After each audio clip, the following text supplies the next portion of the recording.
All right, good afternoon, everybody. Officially, bienvenue tout le monde. Thank you for joining us via Zoom or in person for Invisible Stories, a celebration of Asian Heritage Month and migration stories. We are streaming live right now from Concordia University's Fourth Space, which is located on unceded Indigenous lands in Tiohtià:ke, Montreal. Nous reconnaissons la nation Kanien'kehá:ka comme gardienne des terres et des eaux sur lesquelles nous nous réunissons aujourd'hui. And we make this acknowledgement to bring awareness and understanding of the history of Indigenous peoples and their territories, and as a call to action to rethink one's own relationship with the city, the land, and environment. For those of you who are joining us for the first time, Fourth Space is activated daily via live events in order to foster engagement around the research projects, initiatives, and various dialogues in development across Concordia universities and with our external partners. So it's our pleasure to collaborate with the Concordia Student Union and create it from scratch to welcome you into the space today. And I think on that note, I'll pass it over to organizers to get us situated and tell you more about today's proceedings. Over to you.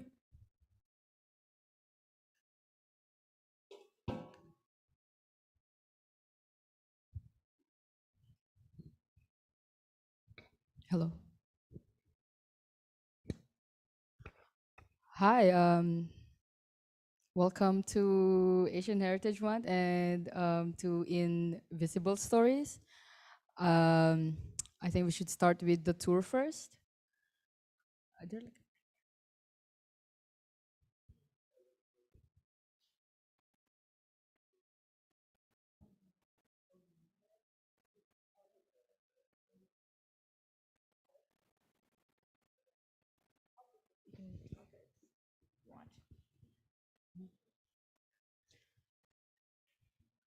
So in this corner here is we have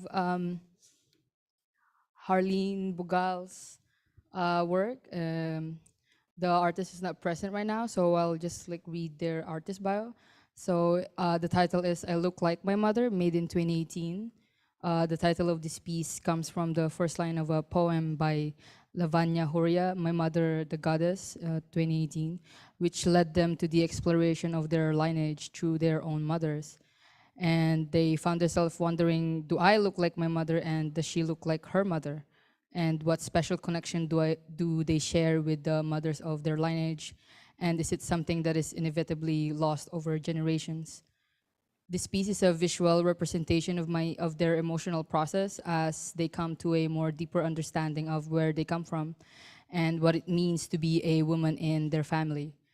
At first glance, it may seem that all of the pictures are taken at the same point in time, and perhaps that it is a progression of photos of the same woman. They hope to invoke questions like wondering the time of the photographs and how these images are connected. They continue to find themselves submerged in these reflections as they think about their lineage. And in reality, the first picture, which is the one in the most left, is the artists themselves. It is taken in 1994 when they were 3 years old. The second picture in the middle left is their mother and taken in 1972 when she was 15 years old. The third picture, which is the middle right, is the grandmother at 41 years old at 1973. And then the most right is the great-grandmother at 85 years old at 1990.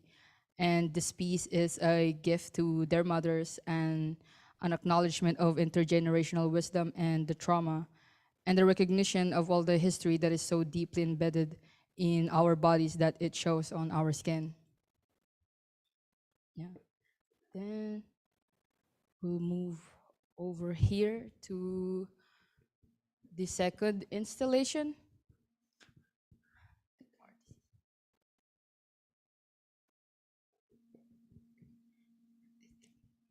I think I'll let you go around. Yep. Yep. I'll just let you tour around the photos as I read the artist statement of the creator of this piece. It's by Aloe Vera and it's titled "Red Indoctrinate." So according to them, red is a universal color that indulges you in its natural form of boldness. Red can represent fear, anger, life, death, luck, joy, protection, passion, and bloodshed.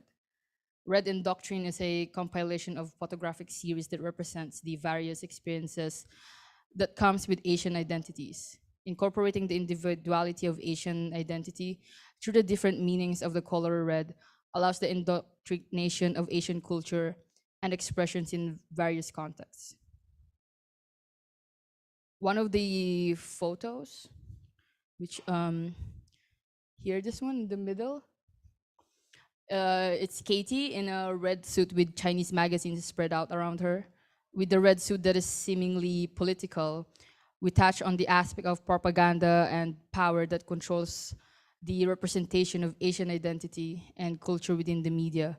It is a battle between how we are seen versus how we see ourselves through the misrepresentations of Asian identities, such as the model minority, the increase of violence against Asians at the beginning of COVID-19 pandemic, and a lack of representation of the various multitudes of Asian identities within the American media.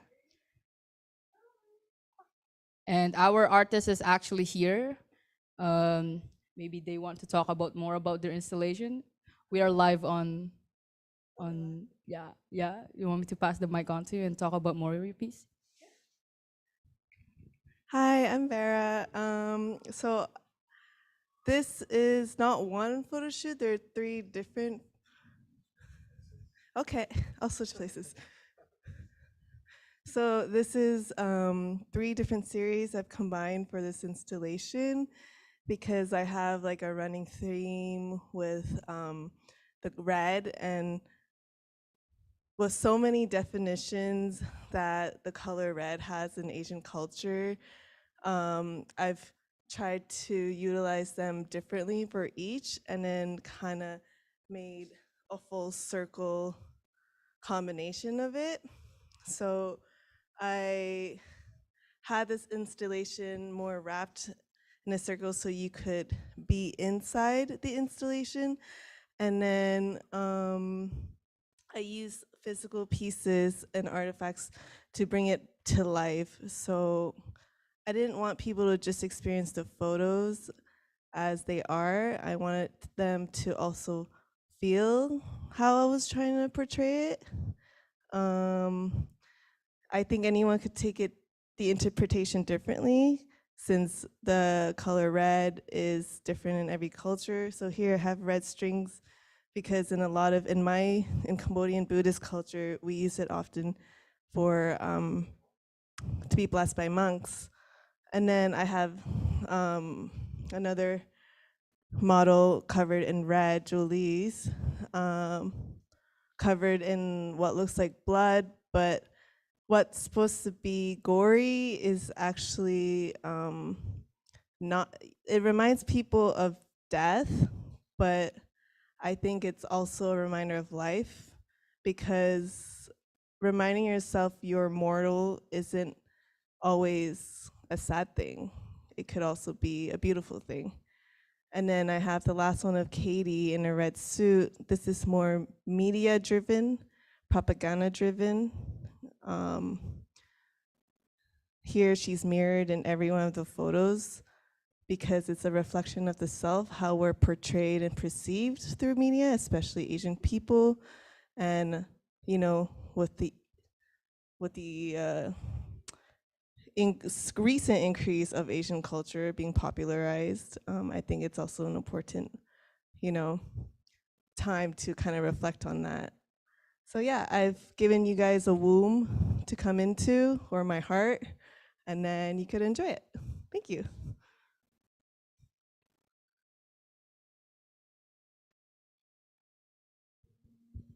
Thank you so much, Aloe Vera.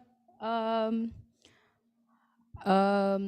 is not here for now. I think we can go to Daniela Madrid's installation.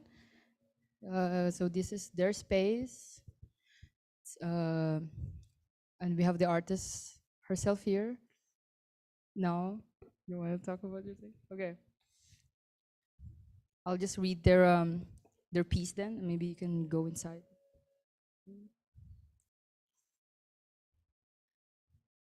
So this installation is made this year. and it's called Sentient Orifice. It brings the viewers into their memory using sound, scent, and interaction, creating a multisensory experience interactively in its environment. The essential oils are attuned to bringing a sense of calm and safety throughout the exhibition.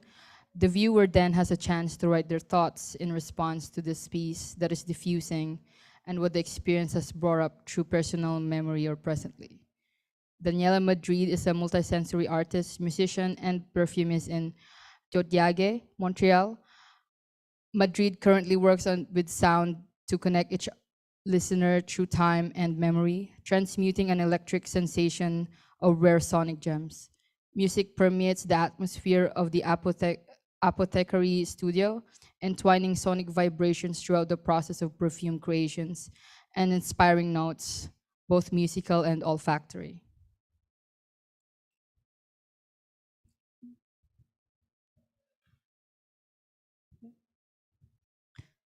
We'll go ahead with Anna Khan's installation over here.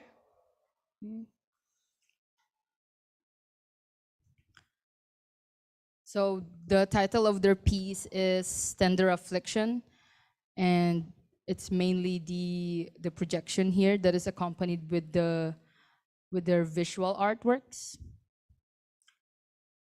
This piece is also made this year, and the tender is the love that immigrant parents have for us. Tender is the time they have spent building a life in a country that has never been theirs. Tender Affliction is a video piece touching on the relationship between immigrant parents and their children. Relationships filled with unspoken tension, heavy love, and fragile boundaries. This tea time portrays the disconnect present in those relationships, even when attempting to connect. This piece is dedicated to the families of immigrants, especially those who have dealt with the weight of intergenerational trauma and its repercussions.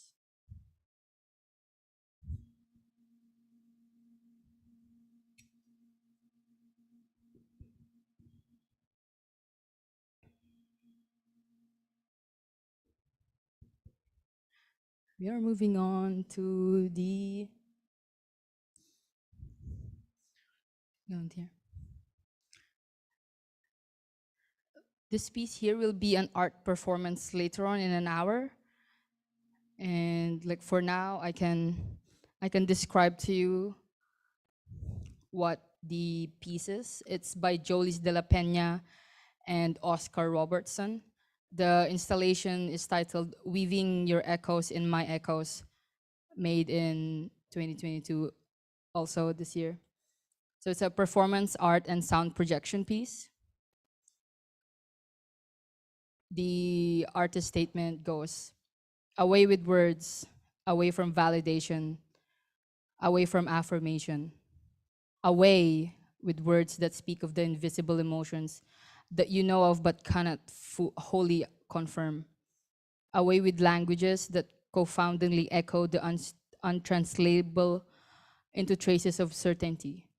If I were to serenade you in a foreign language that only I can comprehend, if you were to narrate the storms only you have witnessed, would there be a chance to weave ourselves into the fathomable bench of trust? To ponder in the magnitude of listening to the incoherent, to the abstract, to the tones and tempers of a voice, to ponder in the illusion of speaking outside of significations, of implications. Will lifting the weights of meaning from our voices weave a way for true dialogues? And for later on, there will be instructions where the participants will take a blindfold each that are hanging here and attach it to their eyes. And then we let our senses blur out of focus and take everything else as a whole. Let the shadows and echoes regain their place in your perceptions and listen. Languages will attempt to connect outside of signification in an empathic process of mutual mimesis and transmutation. Have no hesitation to correct or participate in the artist's pronunciation of the words as you immerse yourselves within both voices and the space in which the love messages join and resonate. That's it for the tour of our exhibit. And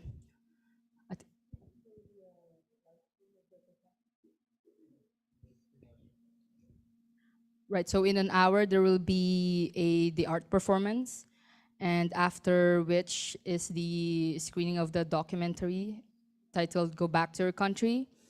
It's directed by Andrew, Luke, and Maruko. And after which we'll have a panel with the directors where audience can interact with them and ask them questions about their process and the future aspects of it. Thank you.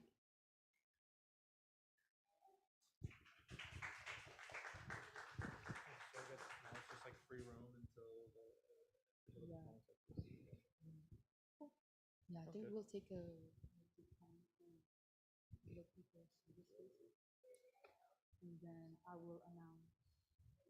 And we'll come back to it. But the time, can someone tell me? It's 2:47. We have until 2:32. And I guess at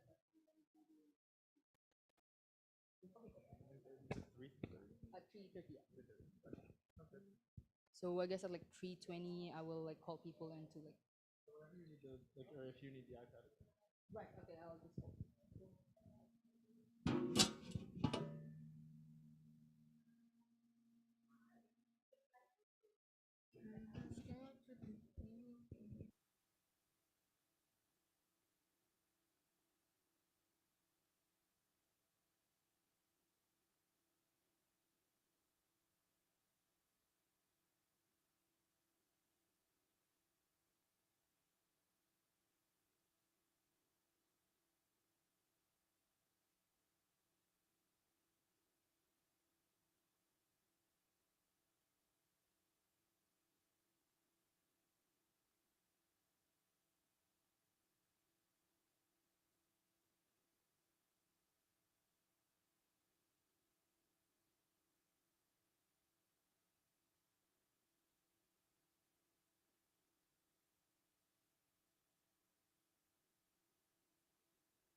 Hello.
Okay, should it be?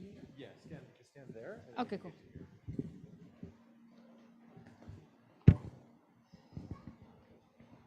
I'll move this for now.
Hello, everyone.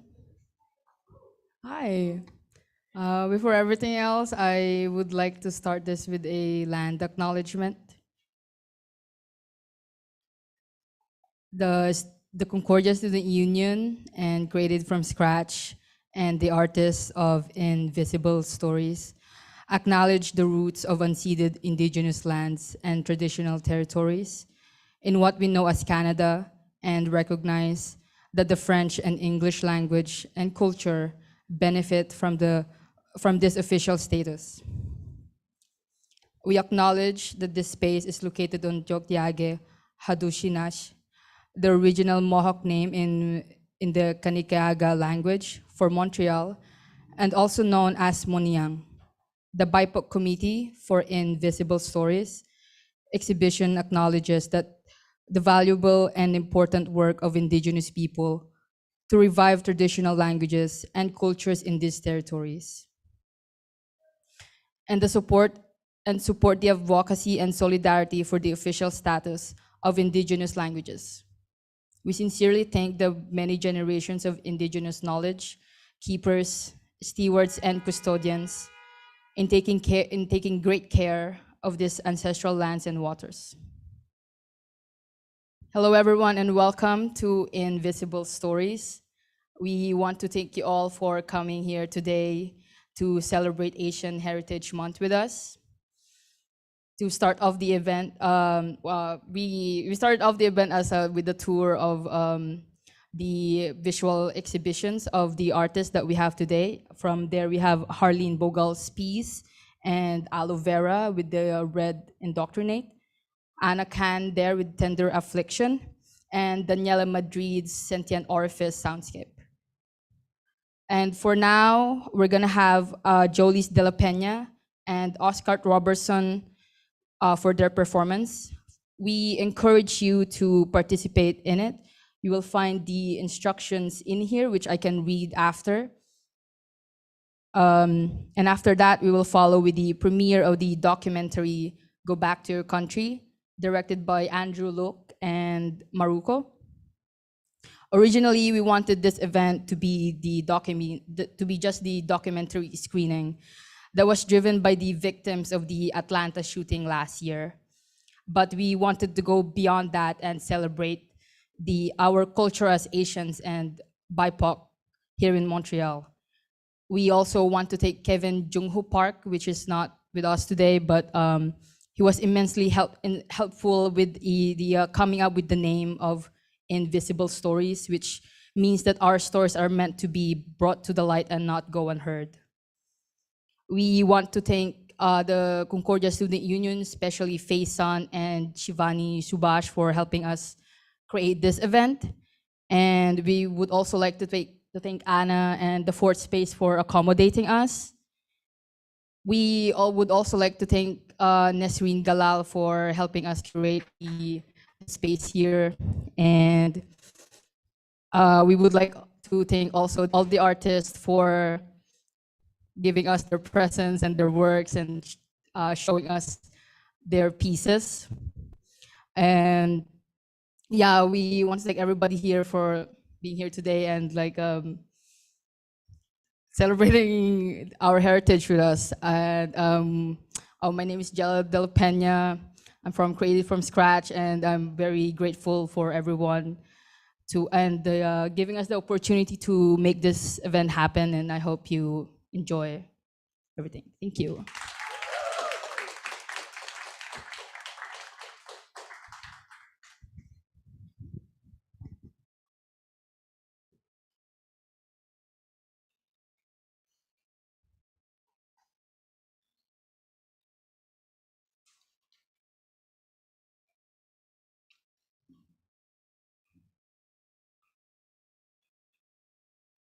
Hi. Okay, this is working. I'll be reading the instructions actually. So please take a blindfold and attach it so as to cover your eyes. Let your senses blur out of focus and take everything in as a whole. Let shadows and echoes regain their place in your perceptions. Listen. Languages will attempt to connect outside of signification in an empathic process of mutual mimesis and transmutation. Do not hesitate to correct or participate in our pronunciations as you immerse yourselves within both voices and the space in which love messages join and resonate.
dumite yung mga matang na dumi. At nung tayo magkayakap sa takip silid, aking napagtanto na ikaw lamang ang aking gustong makapulong. Ngunit hindi ka man magtatagal sa aking buhay, kagaya ng mga bulaklak na unti-unti ding mamamatay. Hayaan mo ang pinhi ng aking pagmamahal na tumubo, tumiboy, ang bulaklak at tuloy mamatay.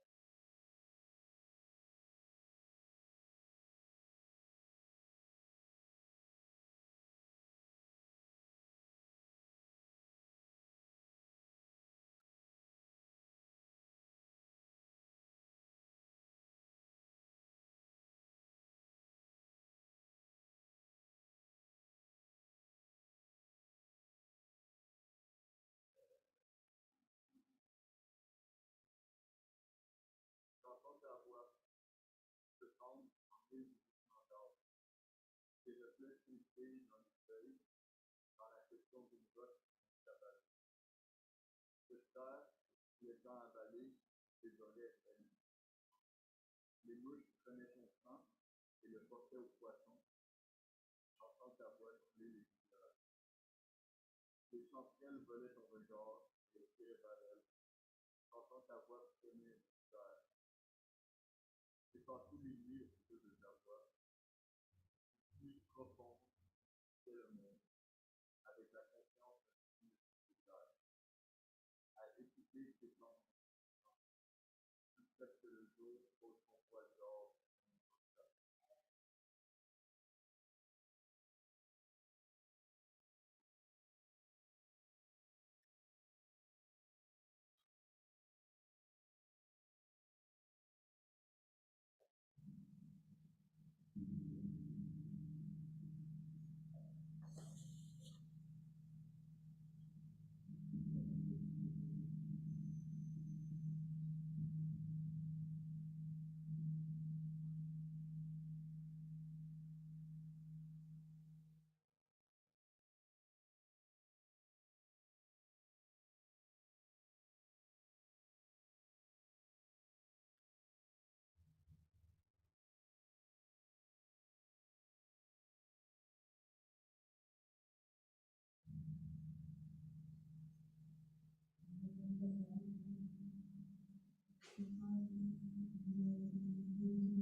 ikaw lamang ang aking isang makapili. Ngunit kung di ka man magtatagal sa aking buhay, kagaya ng mga ulat lang na unti-unti din mamamatay, hayaan mo ang subi ng aking pagmamahal na siguro sinidol ng nilalat at sa hindi mamatay.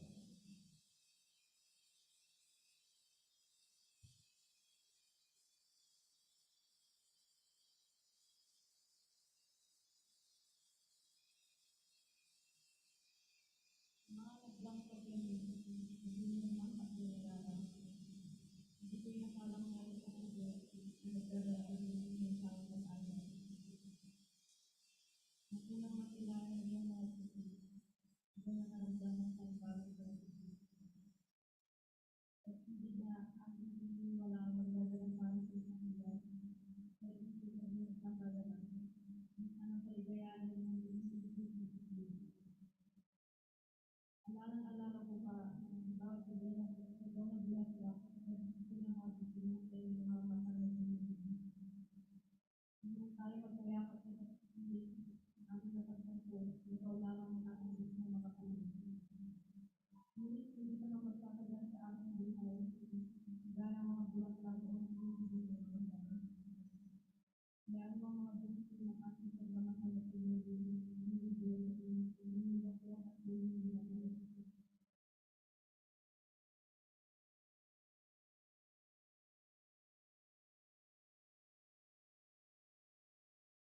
J'entends ta voix s'étendre en multiples standards. Je reflète ainsi dans le pays, dans la question d'une gosse qu'on échappe à l'eau. Cette terre, qui est tant envahie, désolée elle aussi. Le lieu qui prenait ton sang et le portait au poisson. J'entends ta voix et les fleurs. Je chanterai le volet ton regard et le tirer vers elle. J'entends ta voix tourner ça. J'ai passé des nuits autour de ta voix. Le puits profond, c'est le monde, avec la conscience intuition qu'on départ. À écouter ces grands contraintes, jusqu'à ce que le jour pose son voile d'or de mon social.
Nagdaan, tagani na puno ng nakahati, alala hindi ko inagalan, gayon ay sigol ay magdadala,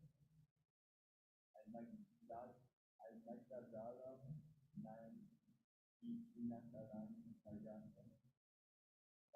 Inan nasilayan ang iyong mga isip ako'y nakaramdam ng panibagong pag-ibig na aking pinaniniwalang magdadala sa akin sa isang lugar.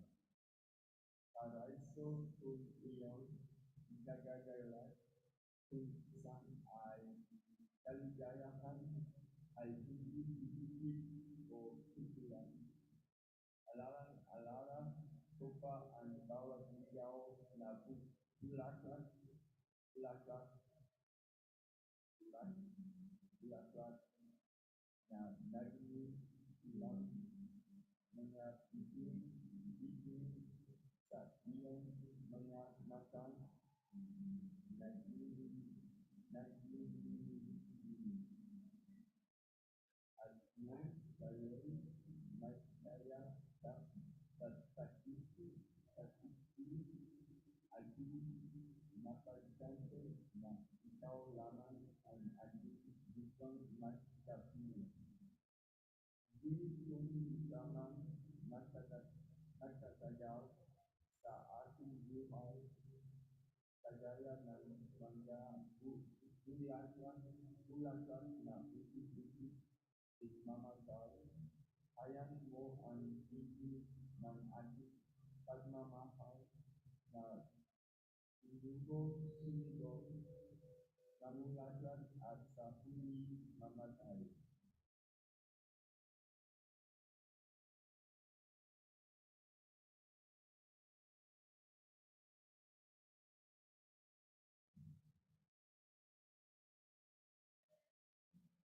Mga nagdangkad lang din, hindi mo naman ang lugar. Gawin na palang nakikigulat sa kanilang magiging pagkakaan.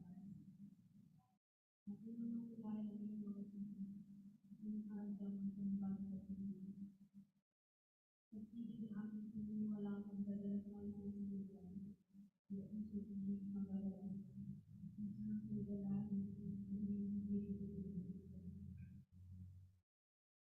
Nalala ko pa ang tawag ng mga bulaklak na gusto na mabutuin sa mga kapatid.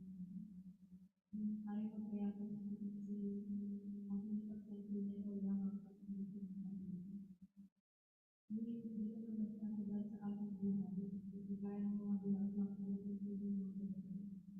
Kailan mo ang gusto ng aking pinamahal at pinili yung mga bulaklak sa iyo.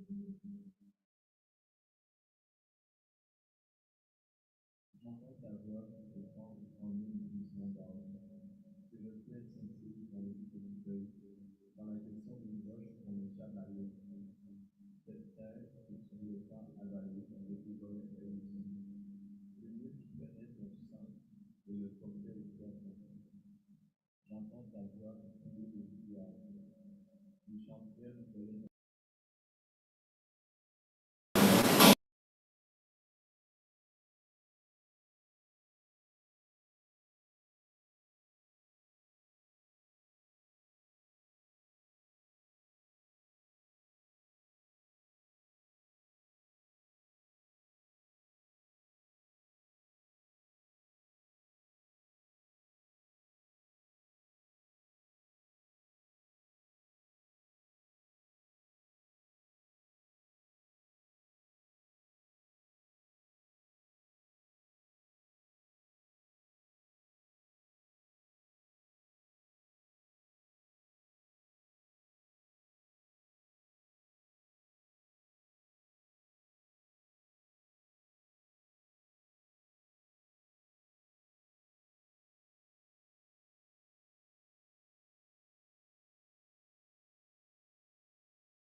Isang tagbang na subi.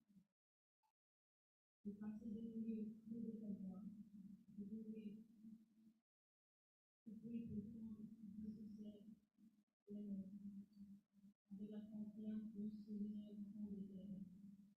À écouter cette rencontre jusqu'à ce que les jours se soulèvent dans sur le monde populaire.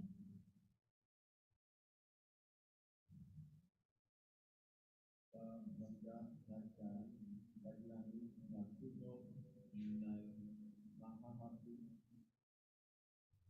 alala,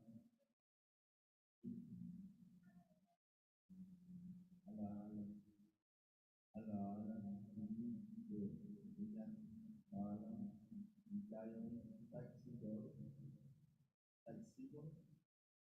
ay nagdadala ng inakalang pag-asa.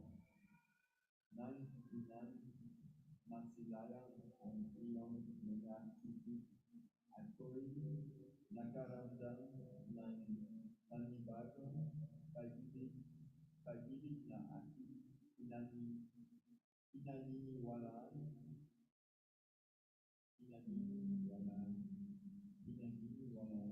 nagdadala sa akin sa ilang paraiso tumilong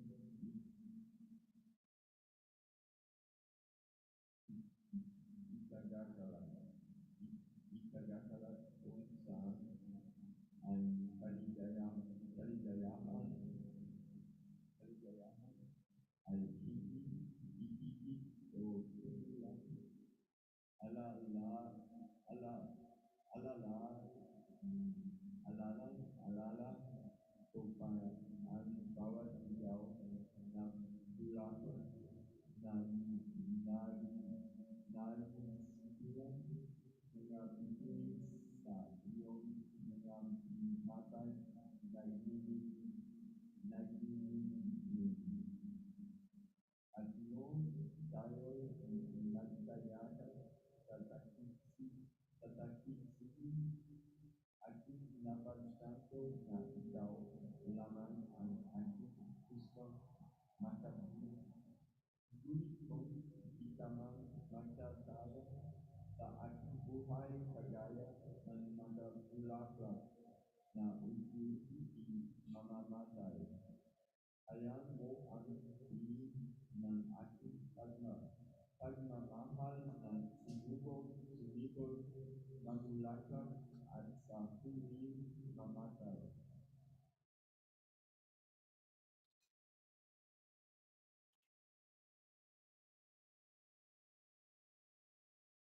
Mga handang taglawin, gusto ng mga hapin karaan.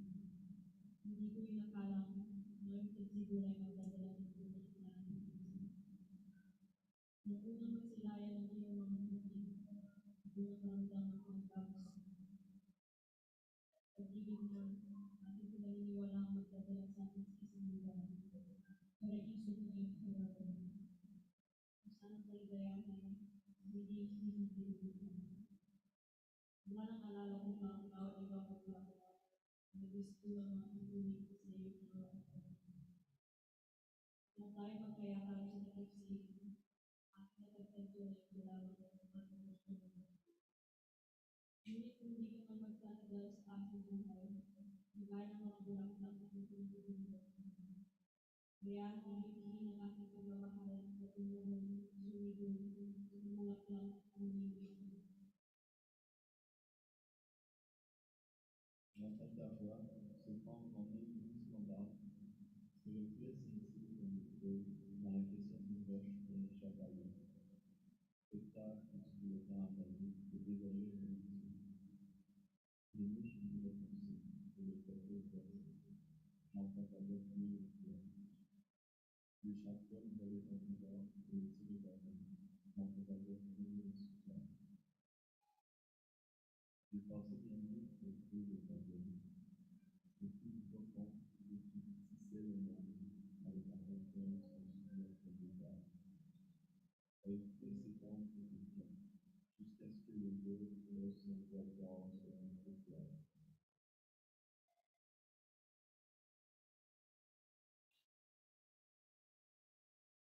J'ai tant de voir ici, en la nuit douce le fait s'écrit dans les feuilles, de la question d'une roche pour les cheveux. Cette terre, que vous voulez t'enlever, que dévorer réussir. Les mouches près des puissants, les porter au poisson, quand on va couler les rêves. Les chantiers dîner, le régal et l'intérêt et derrière. Le temps qu'on va fermer ce monde. Se passer des nuits, tout de confort. Se trouver profond, de repousser les mots. De la confiance, souverain, depuis sa convention, jusqu'à ce que le jour où son droit soit retrouvé.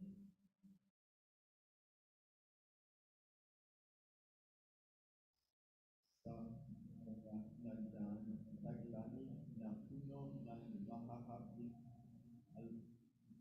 alaala, hindi ko inakala gayong flexible ay magdadala ng di inakalang pag-asa. Nang unang masilayan ang iyong mga titik ako'y nakaramdam ng panibagong pag-ibig na pinaniniwalang magdadala sa akin sa isang lugar. Paraiso kung iyong ikagalang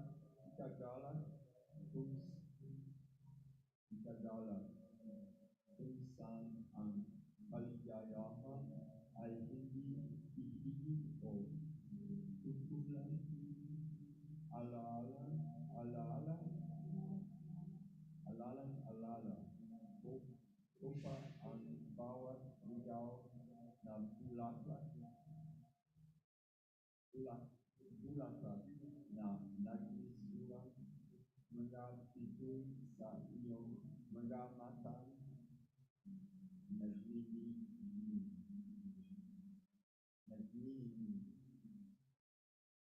At noong kayo'y magkayakap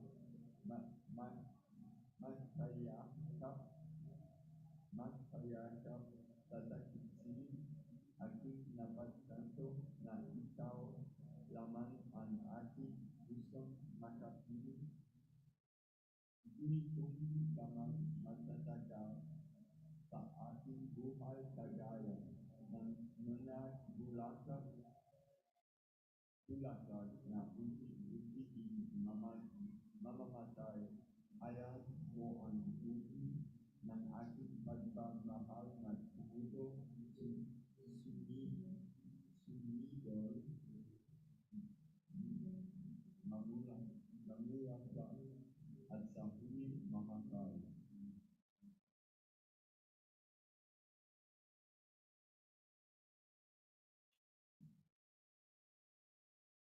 Mga nagkakagaling,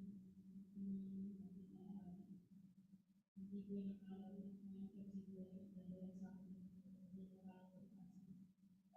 Ang unang masilayan at yung nagkakagaling ng pagkakapagpasa. Pag-ibig na aking pinaniniwalaan, nadala sa akin sa isang lugar, may iso na pinagkagalan, kung saan kaligayahan at hindi tutulog.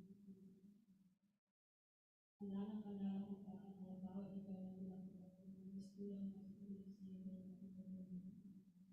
Nang tayo magkayakap sa pagkakamali, aking napagtanto na ikaw lamang ang gusto.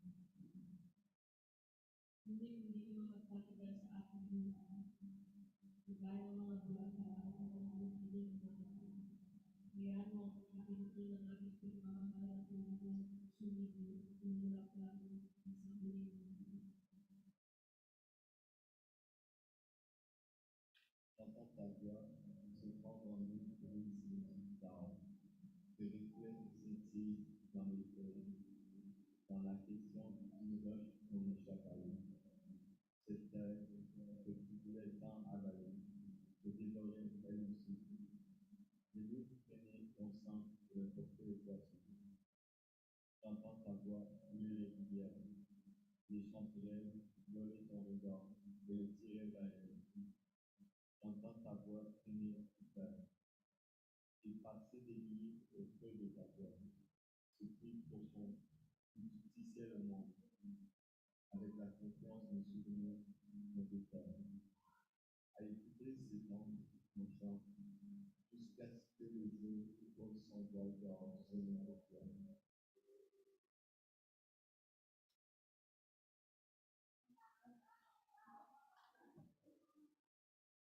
Je t'entends, tu prends la début sur la base. Mais fait, t'étais dans les feuilles. Les restes d'une roche m'échappent à l'œil. Cette terre Itu boleh para deve l'esperienza le proprie cose di tanta battere di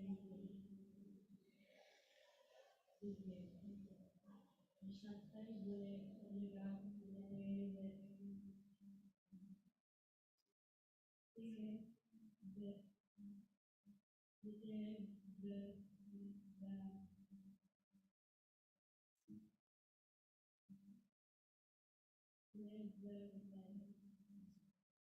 c'è tanta battere su fase di se lui propone ci segue della confianza verso souvenir hai potesse conoscere jusqu'à ce que les jours sont dans sa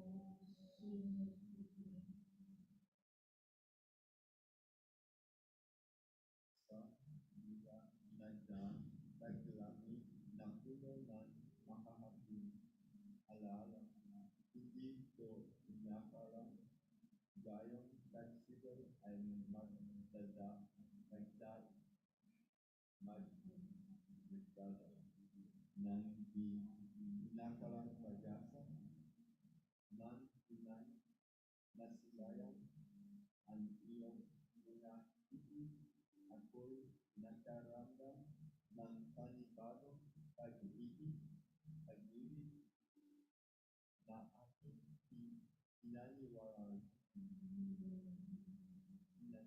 na aking pinaniniwalaan magdadala sa akin sa isang lugar.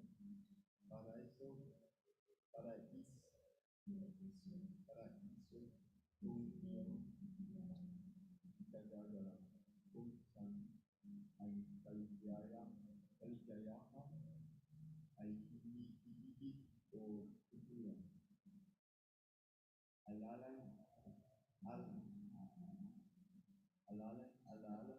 ko pa ang bawat ligaw na bulaklak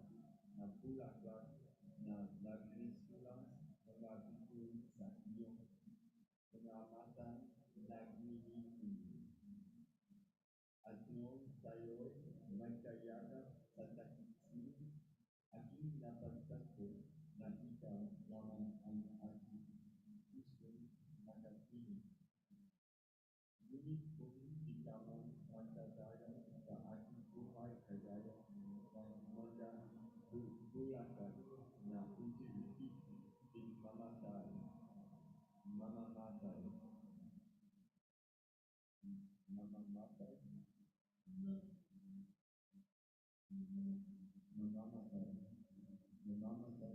kaya mo ang tingin ng aking pagmamahal na siguro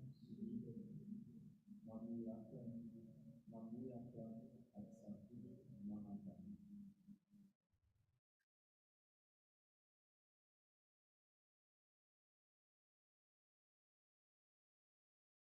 mga nagdaang paglalang ng mga paglalaan di ko inakarang flexibility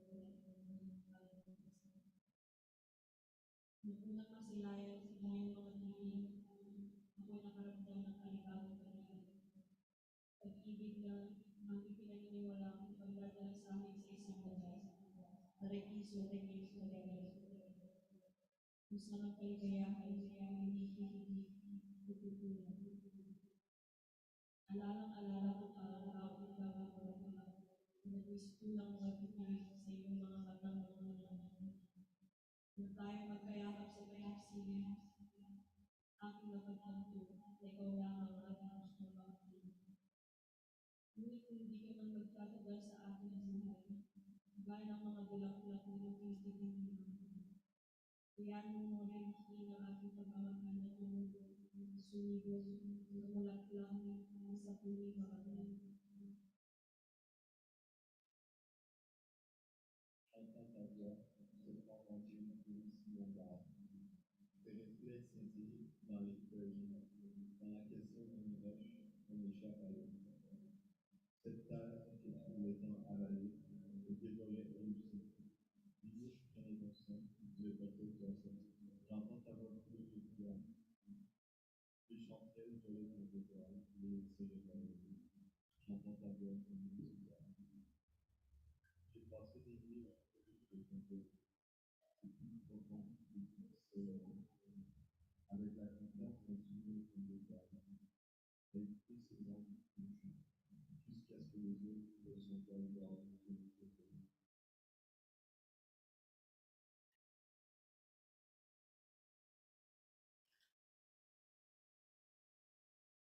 Je t'entends. C'est pas l'ennui doucement c'est réflexe, c'est de la question de roche, cette terre, de tous les temps à venir, de dévorer elle aussi. Le mouche finit ton sein, d'apporter au conso, de t'entendre pour les délivrer. Je chanterai, je voulais ton regard, avec les rêves. Je t'entends faire mes souffles. De passer de nuit au creux de la voix. Ce bruit profond d'où tout se lève. Avec la confiance de souligner ton défi. À écouter s'attendre ton chant. Jusqu'à ce que les jours posent mon sur le dos.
kung saan ang kaligayahan ay hindi hihigit o kukulang. Alala ko pa ang bawat ligaw na bulaklak na nagmistulang mga bituin sa iyong mga matang nagniningning. At noong tayo'y magkayakap sa takip siling, aking napagtanto na ikaw lamang ang aking gustong makapiling. Ngunit kung di ka man nagtatagal sa aking buhay, kagaya ng mga bulaklak na unti-unting bumubuhay, hayaan mo ang binhi ng aking pagmamahal na tumubo, sumibol, mamulaklak at sa huli mamatay. J'entends ta voix se fond en mille bruissements d'arbres. Ses reflets scintillent dans les feuilles. Dans la question d'une roche, on échappe à l'autre. Cette terre que tu voulais tant avaler, te dévorer elle aussi. Les mouches prenaient ton sang et le portaient aux poissons. J'entends ta voix couler les rivières. Les chanterelles volaient ton regard et le tiraient vers elle. J'entends ta voix frémir sous terre. J'ai passé des nuits au creux de ta voix, ce puits profond où tu tissais le monde, avec la confiance d'un souvenir en détail. À écouter s'étendre ton chant jusqu'à ce que le jour pose son voile d'or sur nos paupières.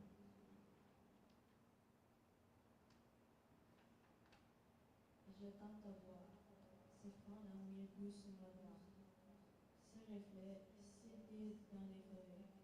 Dans la question d'une roche qu'on échappe à l'Égypte.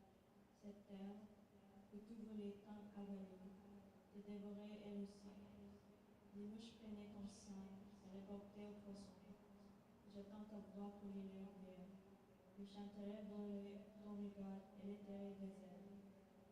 J'entends ta voix frémir sous terre. J'ai passé des nuits au creux de ta voix. Ce bruit profond d'où te poussaient les mains, avec la confiance d'un souvenir qu'on décale, à écouter ça quand on chante, jusqu'à ce que le jour pose son voile d'or sur nos paupières. Sa maga nagdang taglamig na puno nagmahahabu. Alaala, hindi ko inakala gayong tagsibol ay magdadala na hindi inakalang pag-asa. Nang unang masilayan ang iyong mga titik, ako'y nakaramdam ng panibagong pag-ibig na aking pinaniniwalang magdadala sa akin sa isang lugar, paraiso kung iyong ikagagalak, kung saan ang kaligayahan ay hindi hihigit o kukulang. Alala ko pa ang bawat ligaw na bulaklak sa nagmistulang mga bituin sa iyong mga matang nagniningning. At noong tayo'y magkayakap sa takip siling, aking napagtanto na ikaw lamang ang aking gustong makapiling. Ngunit kung di ka man magtatagal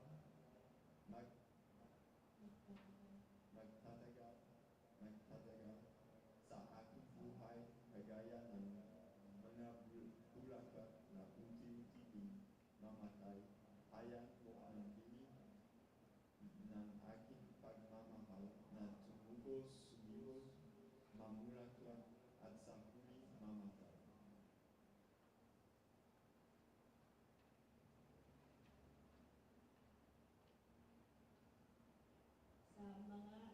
hadang taglamig na puno ng mahabding alaala.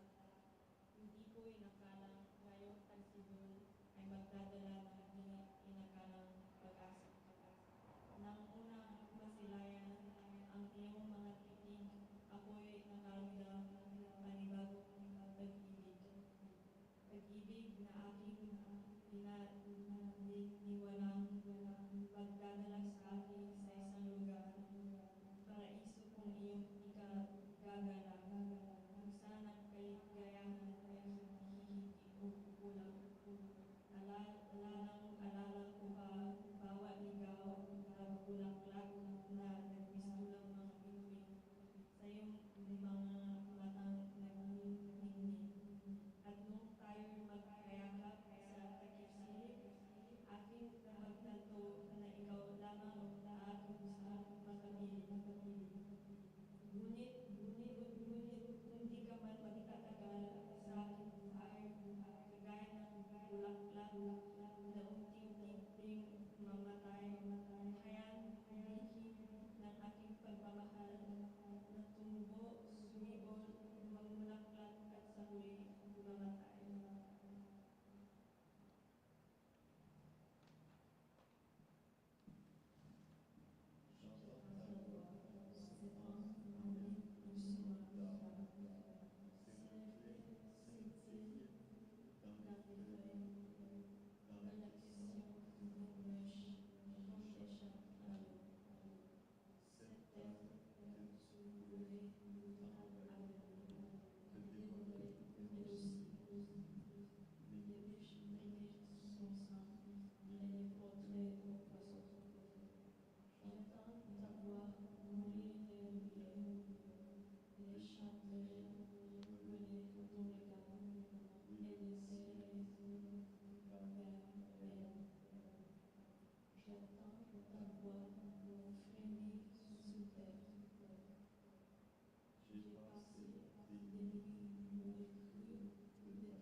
Cette terre que tu voulais tant avaler, te dévorer elle aussi. Les mouches prenaient ton sein et les portaient vos soins. J'attends ta voix coller la lumière. Les chanterelles volaient ton regard et l'étaient vers elle. J'attends ta voix frémir soudain. J'ai passé des nuits au creux de ta voix. Cette nuit au fond d'où tu sais les mots. Avec la confiance du souvenir qu'on t'était, à écouter s'entendre ton chant, jusqu'à ce que le jour pose son voile d'or sur nos paupières. Sa nga nagda taglamig na puno ng mahahabing alaala, hindi ko inakalang gayo tagsibol at magdadala ng di inakalang pag-asa. Nang unang masilayan ang iyong mga titig, ako'y nakaramdam ng panibagong pag-ibig, pag-ibig na aking pinaniniwalang magdadala sa akin sa isang lugar, paraiso kung iyong ikagagalak,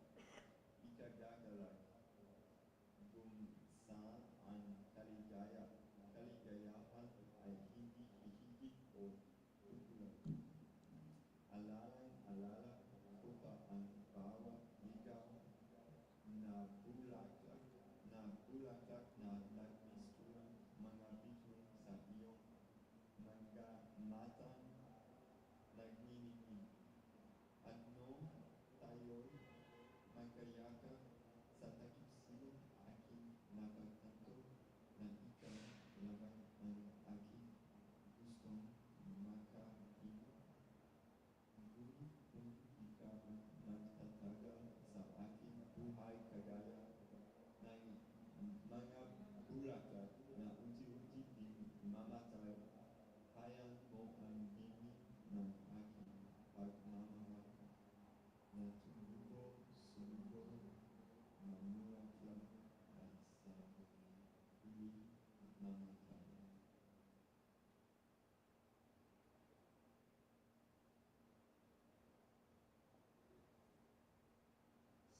hanggang taglabing may puno ng mahabting alaala.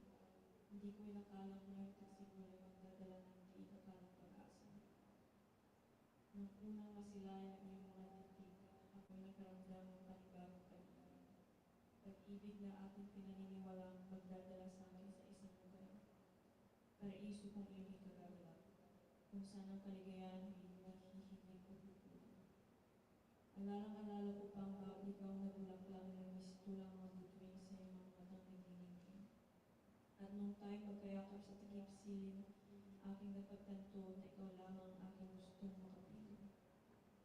Ngunit kung di ka man magtatagal sa aking buhay, magaya ng mga bulaklak na unti-unti din mamatay, hayaan mong binhi ng aking pagmamahal na tumubo, sumibol, ng bulaklak at sa huli mamatay. Aking sinta, ako'y nabuhay sa tag-init at ika'y sa taglabas. Tadhana man na nagsabing di tayo karapat-dapat para sa isa't isa, ngunit sa aking puso, ikaw lamang at walang iba. J'entends ta voix se fendre en bruissement d'arbre. Ses reflets scintillent dans une feuille, dans la question d'une roche qu'on échappe à l'eau. Cette terre que tu voulais tant avaler, te dévorait aussi. Les bouches prenaient ton sang et le portaient au poison. J'entends ta voix couler vers elle. Les chanterelles volaient ton regard et le tiraient vers les îles. J'entends ta voix venir sous ta veste.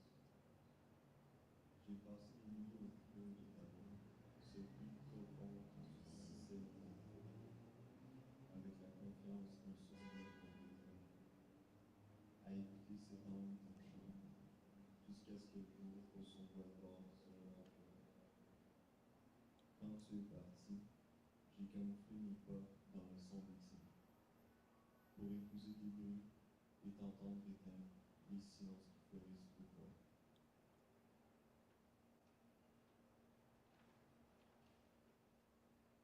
J'attends ta voix, ces fins enlevées doucement par ces reflets scintillent dans les feuilles, dans la question d'une roche qu'on échappe à l'eau.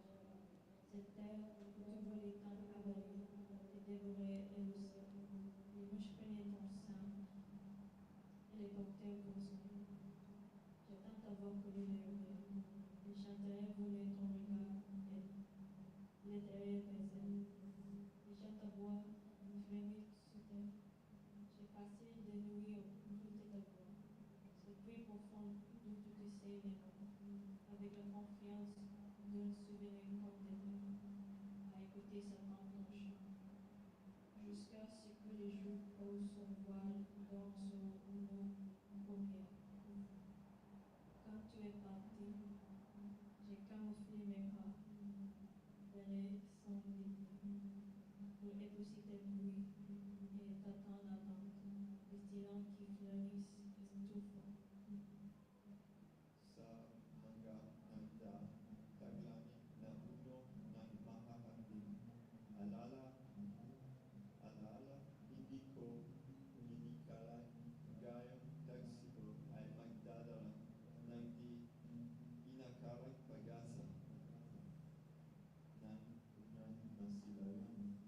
Ang iyong mga titik ako'y nakaramdam ng panibagong pag-ibig na aking pinaniniwala magdadala sa akin sa isang lugar. Paraiso kung iyong ikagagalak kung saan ang kaligayan ang hindi hihigit o kukulan. Alala ko pa ang bawat ligaw ng bulaklak na nagmistulan mga bituin sa iyong mga matang nagniningning. At nung tayo'y magkayakap sa takip-silim, aking napagtanto na ikaw lamang ang aking gustong makapiling. Ngunit kung di ka man magtatagal sa aking buhay kagaya ng mga bulaklak na unti-unti mamatay, hayaan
They muted us. We're gonna be yeah, stay put for the premiere of the documentary Go Back to Your Country. It's gonna be really emotional. So it's a lot of trigger warnings. I hope people know that. Thank you. We'll take a 10-minute and then we'll come back here for the documentary screening. Thank you so much. Like, go around and take a look at the exhibits around you, and yeah, feel free to talk to our art performers. Thank you again, Jolies De La Peña and Oscar Robertson, for the performance.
Uh, uh,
Hello?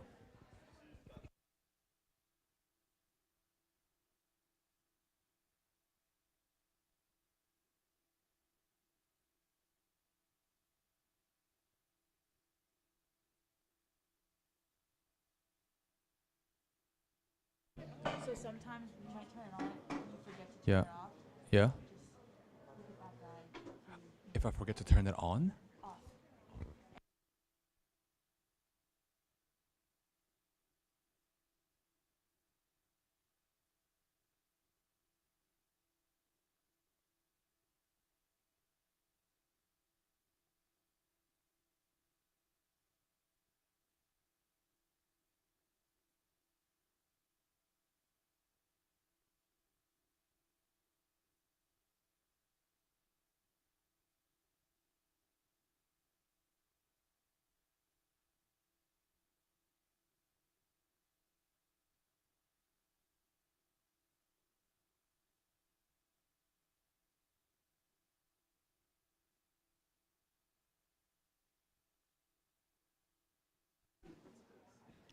H-O-E-O.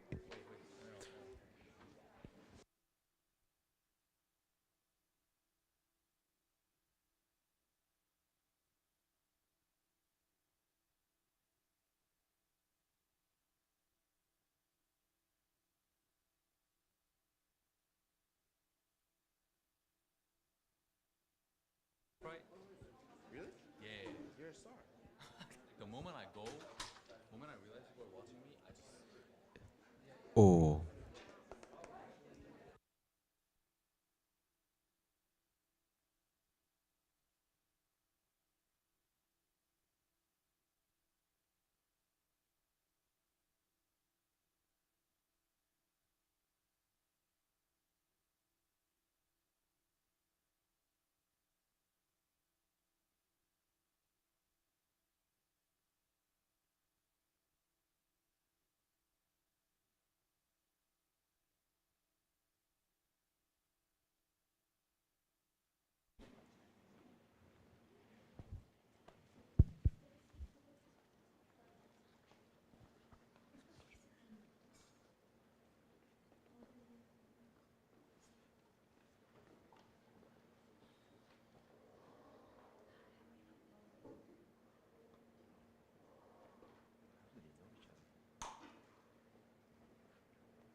Thank you guys for coming. This is our documentary, Go Back to Your Country. We started filming this documentary around last year, around the time of Atlanta shooting. We'll be answering a question at the end of the screening. Thank you guys for coming, and yeah. Thank you.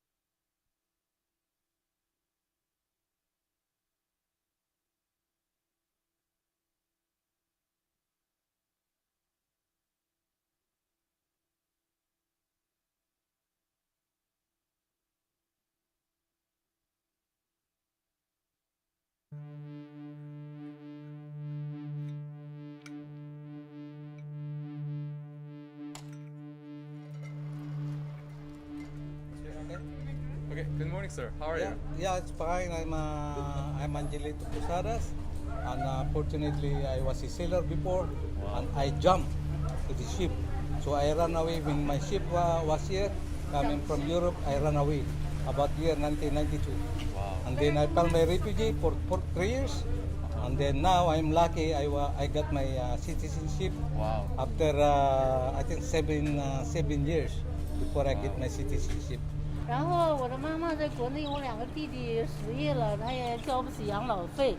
我说我不能玩了，我这个去工作。然后我就到那个叫浩德印那个有一个地方招工吧，推拿。我想的就是中国式的那种推拿。Don't lose your hope. If you have your goal, don't lose your hope, and you can reach this goal.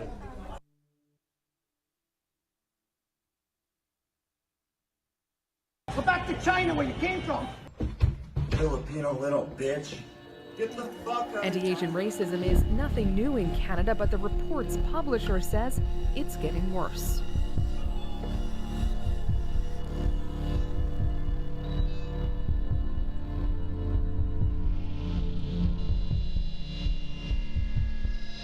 Three suspects ambushed the 67-year-old man.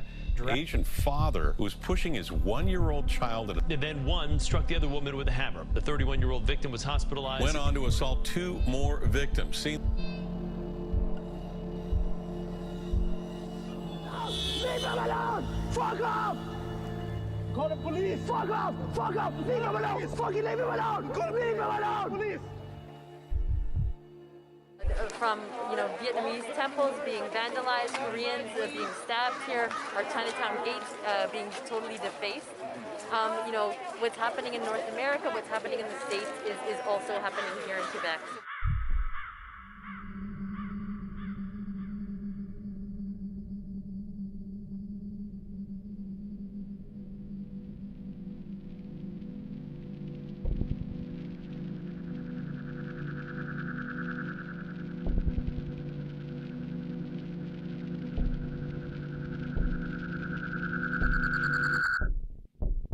So we went outside, and that's when we saw that the word COVID was tagged on our car, on the back and on the side of our car. So when I saw that, I felt really scared. So I ran back to the house to tell my sister, and that's when I saw that the front of our house was also tagged.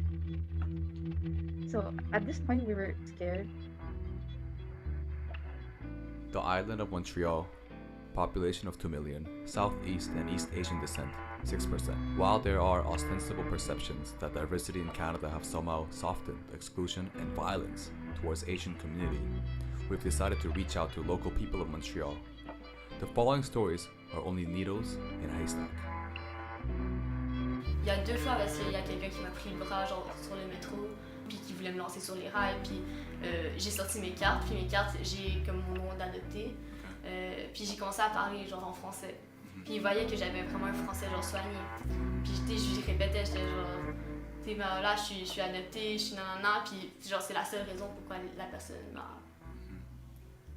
genre lâché en quelque sorte. Like I said, it's only around 6:20 in the morning, so there's nobody on the street. And then he says, je vais claquer dans la gueule. And me, being a big mouth that I am and never want to back down, I go, oh yeah, and oh yeah, he did. And he went to punch me in the face. Et en fait, là, ça a juste été un déferlement de haine. Ça a été m'approche pas, retourne dans ton pays de merde, sale chinoise. This one old man just decided to just yell at us and say, go back to your country. She kept saying, go back to China, like, into my face. Many times. Right. Alors que la seule phrase que je lui ai dit, c'est excusez-moi monsieur, vous pouvez traverser. And one girl goes and gets hand sanitizer, and her boyfriend looks at me and goes, yeah, I don't want to get that Asian stuff.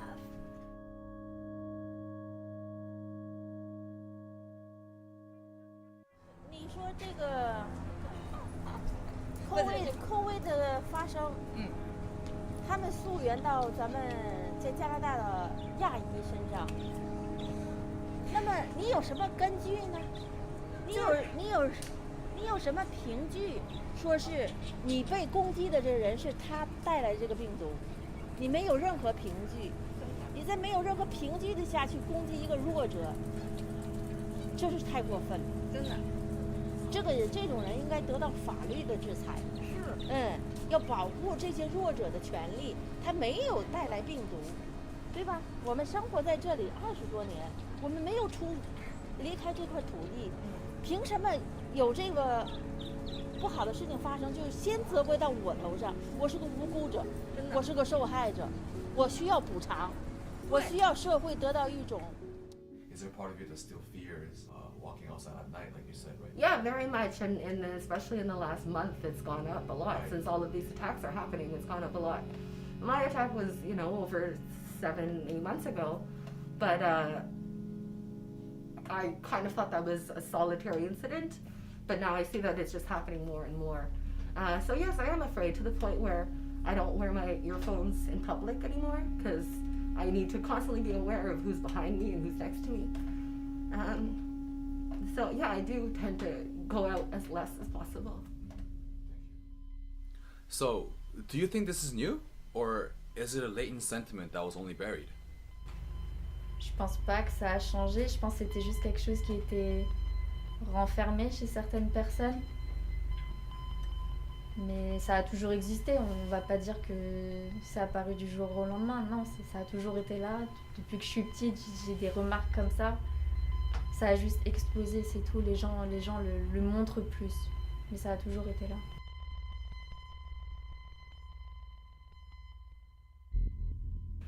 Like, the Chinese have built the railroad in Canada. On parle pas genre de comment on a fait les chemins de fer. Which literally built the economy of this country. They've been here for over 150 years. They work hard and they died. They died for Canada United. How many people died making that railway that nobody talks about? But then they were like, oh, if you come, we'll bring your family. But then they were like, oh, depending on how many heads you have, we're gonna tax you guys. While Chinese workers were needed as a labor force for the completion of the railway, their presence in the country was still deemed undesirable. They were forced to pay anywhere from $50 to $500 in an attempt to resist the Chinese immigration. This is known as the Chinese Immigration Act. When I was growing up, I went through the public school system in Toronto, and I never learned about these things.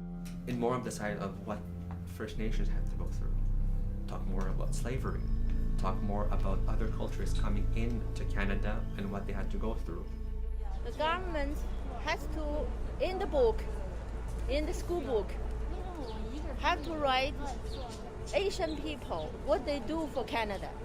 Now people hit their generation, hit his son, his grandson. It's not fair. In 1907, the Asiatic Exclusion League was formed, a group solely created to express their hatred towards the people of Asian descent, native and immigrant. They held speeches of hate, with thousands of people attending to them. Their fury inevitably led them to storm and destroy Japantown and Chinatown. Japanese and Chinese people had no choice but to defend themselves. At what point do we become Canadian?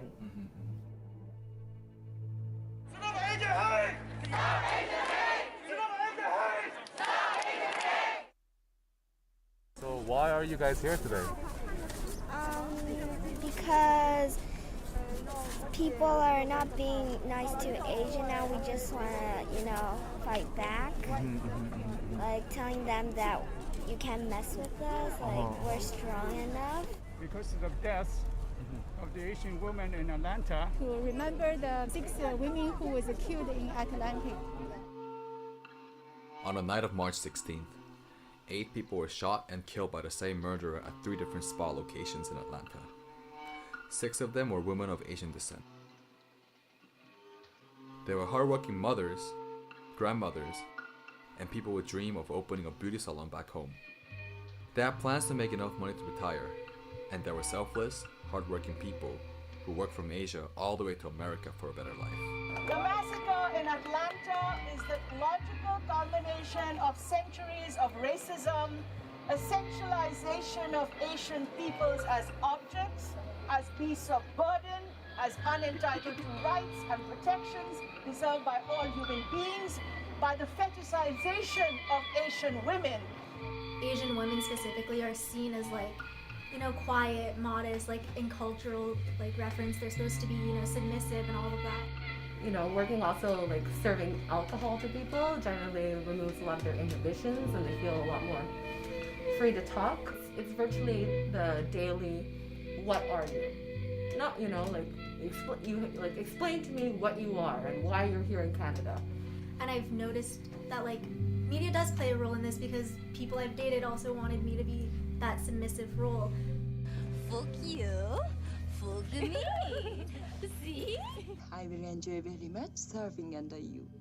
On nous voit comme des filles faciles, comme des moins que rien en fait. Je trouve on est vu comme de la merde en fait. They really do see me as, you know, some kind of exotic creature that they want to try out. And it's just that feeling of you're always an outsider, you're always going to be an other. And the objectification of women in the sex industry as throwaways, the expendable of the expendables. We are here today in anger to denounce this lethal racism, this white supremacy, and the Quebec government's denial of systemic racism, and to say that this is the line in the sand for us.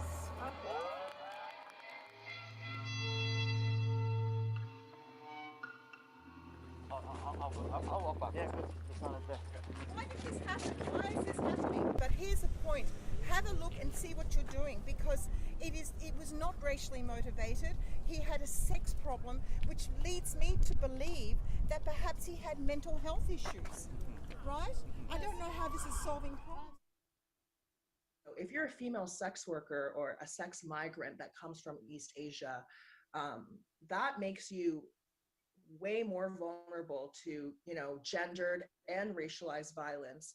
我做这个马赛的，曾经有新人想性侵我，我打警察电话，我叫他走，他就是不走，盯上我了，然后我就悄悄给他录像，然后就赶快跑到房间啊，把他给就打电话给911。Yeah. The sea whales.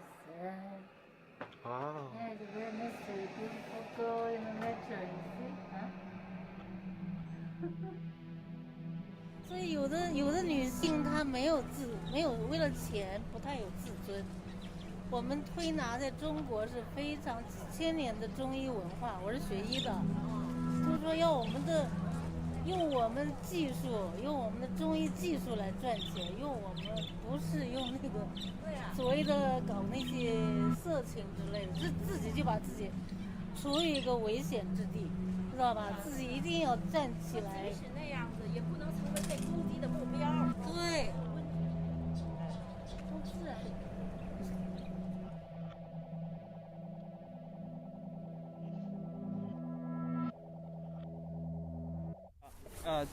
If you want me to speak in Chinese, yes, that's 逐恶仇恨, that means stop hatred. And 尊重 means respect. 包容 means tolerance. So, okay.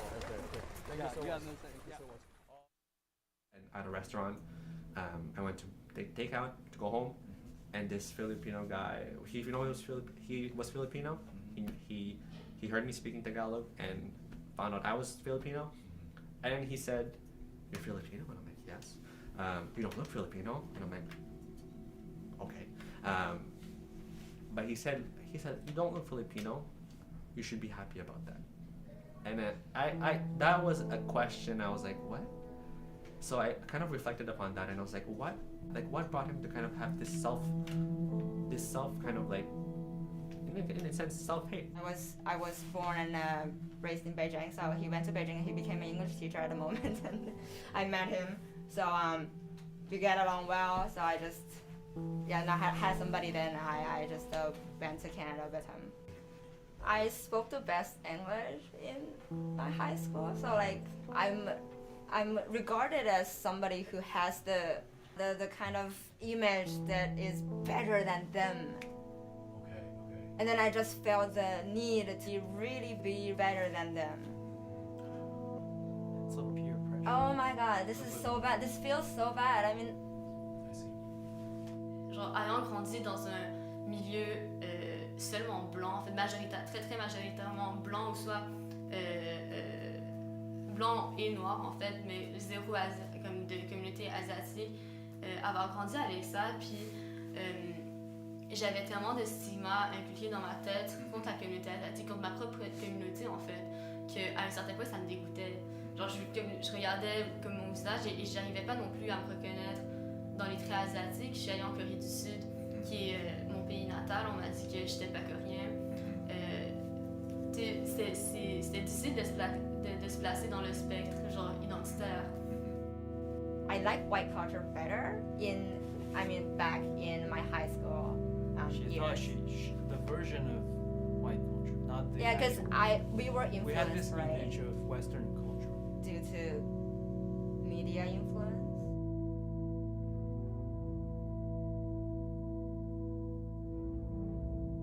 What kind of advices would you give to people who just came to Canada and experiencing racism firsthand?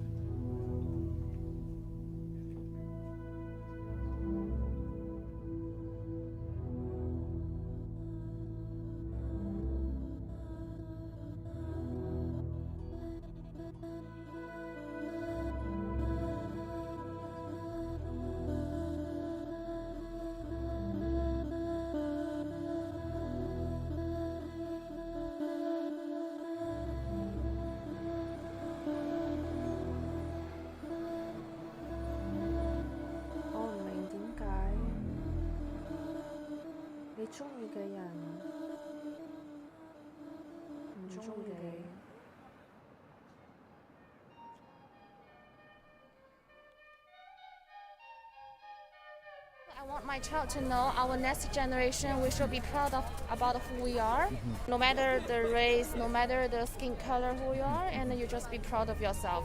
My child, she asked me if I can change her name into more American or North American way instead of our own Asian names. I told her you should be proud. It's really easy, I think, to fall prey to internalized racism. It's something that I used as a scapegoat for a really long time. It took me a really long time to accept my Asianness. So what I would say to these people is to strongly hold on to their culture. Il y a quelque chose de central, puis c'est l'amour. C'est la notion de l'amour. On n'a pas besoin de savoir qu'est-ce qui se passe. Vous nous appelez et on répond présent. Chinese, we're Japanese, Korean, Black, Indian, whoever we are all human beings, right? We all have the right to hold a space and breathe same air. Do not, never, ever afraid to step up and speak up. 尤其是从政府那里一种呼声，给弱者一个公道，给弱者一个补偿。我们不能这样平白无故的被欺负、被凌辱、被歧视。It's not just because of Chinese people, it's because of everyone, and we need to be a community to fight it back. 1, 2, 3.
Thank you guys for watching.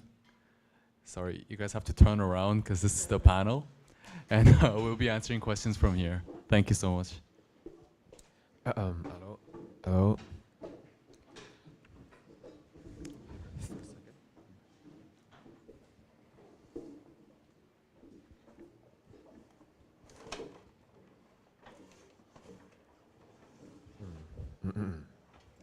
So thank you for, first of all, turning around.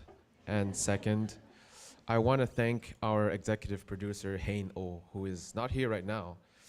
But she essentially assembled our team, which I am eternally grateful for. And our team is not completely here, but Jolise is here, Jela is here, Evgeny is here. And very grateful for, working with them. And also, this documentary, we made it last year, and a lot of things happened. A lot of things have changed too. And but the thing is that this documentary persists, right? Essentially, it stays universal, and to this day we still watch it, and nothing really changes, which is kind of sad. And hopefully, I encourage a lot of Asian people, my age and or younger, to participate in the arts, in order for us to send a message and work on it, as a community. So now we're going to answer questions. Yes. So if any one of you want to ask something, that's pretty good. Yes. Oh yes.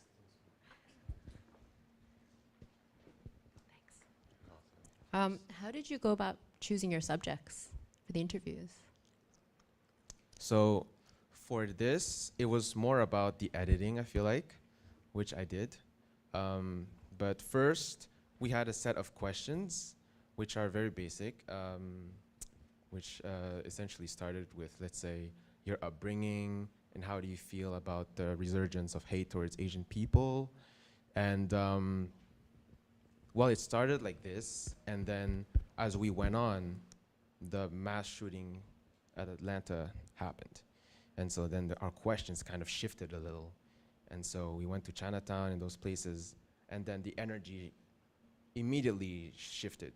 We went to this lady in Chinatown, and she was very angered. I mean, she experienced a lot at the spa, and seeing this happen in America, it was very triggering.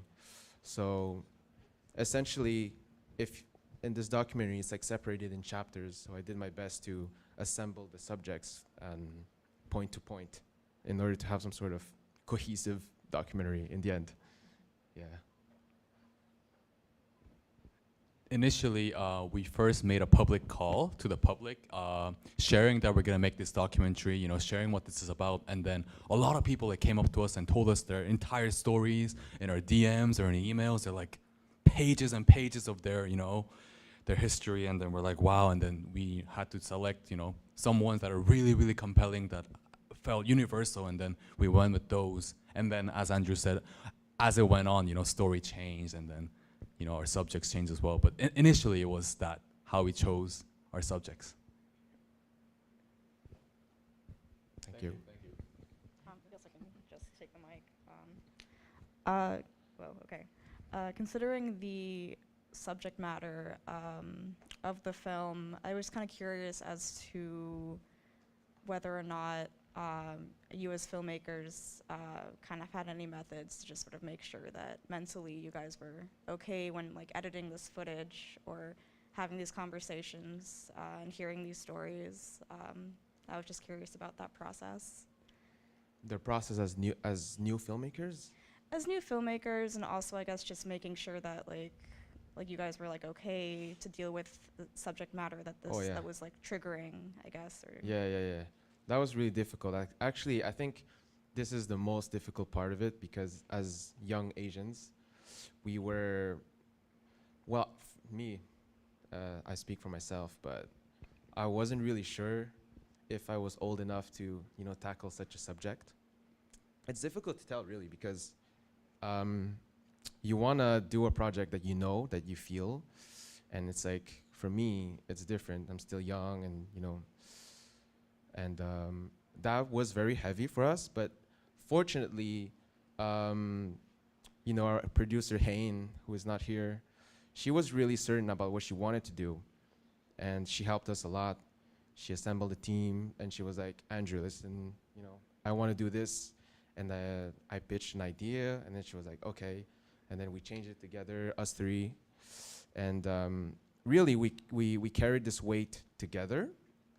And even though it seems like we're just a bunch of kids, in the end, we still have a platform, and we allow these people to speak on it. Because, you know, let's say this lady in Chinatown, she was never going to say this story, you know, to anyone really, except for maybe people close to her.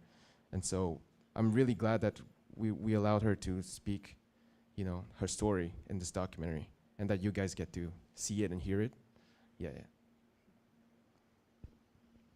Also, the thing is, I think the very process of you talking to people, right? And you letting people talk to you, and then you guys share your stories, and you guys share the same pain. I think that in itself is a healing process, I think. And then that definitely like bonded people together, whether you're the interviewee, interviewer, or whatnot, as a team. And I think that was also very helpful in the process. It wasn't just, because some of the stories are really grim, yeah? But at the end of the day, you know, like you get to share that stories and bond over that, which is not just pain, it's also, I think, growth or of some kind. So thank you.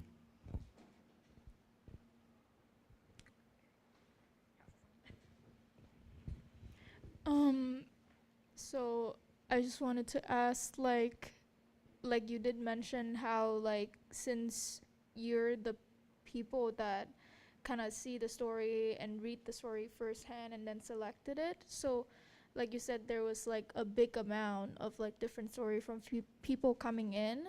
So what was your like experience like personally, like doing this film, like before and after, with like knowing this like stories and like that you can relate to, like it could be heavy and all of that? So actually how it really started was so last 2020 March, like, yeah, around the beginning of the shutdowns and stuff, like me and my roommate were walking down the street on St. Catherine, and we were attacked, and we were Asian. And then, you know, I'm big, my roommate was really big, we're both like big Asian dudes, like walking, but we were attacked. So we're like, oh fuck, it's crazy. But it wasn't, you know, and then stories started coming up, and then we realized it wasn't an isolated incident, and then that like put things into a perspective, you know? Like, we're two big Asian dudes walking down the street, like, if you're gonna pick on us, when you see like weaker people, better targets, you know, you're gonna attack them too. So I contact Hayne, and then, you know, that's how it really happens. So if you're asking that. Oh yeah, sorry if it wasn't clear. Oh no! Like I shared this as I was talking to people, like interviewing. I'm like, oh, this is what happened. That's what happened. But this is the healing process I was talking about. You know, just talking about it, being casual about it, and then, you know, you asking questions about it. So, thank you.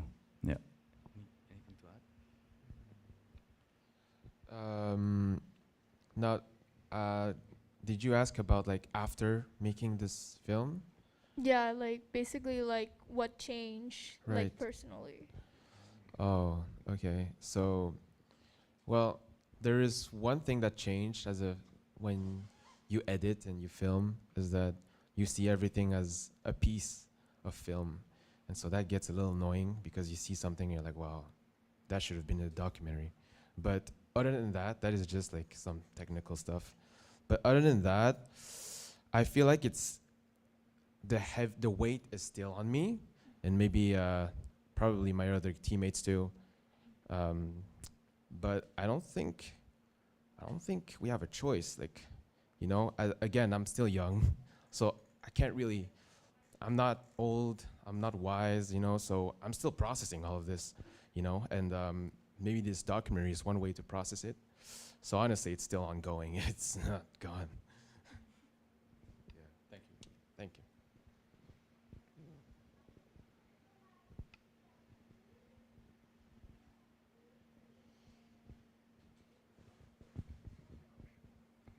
Thank you.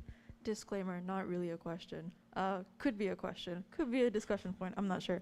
But there was a sign, one of the protest signs at the end of the documentary was that phrase, I'm gonna take my glasses off because it's gonna mist, was that phrase like, you hate Asian people, but you love Asian culture. And that reminded, fuck that.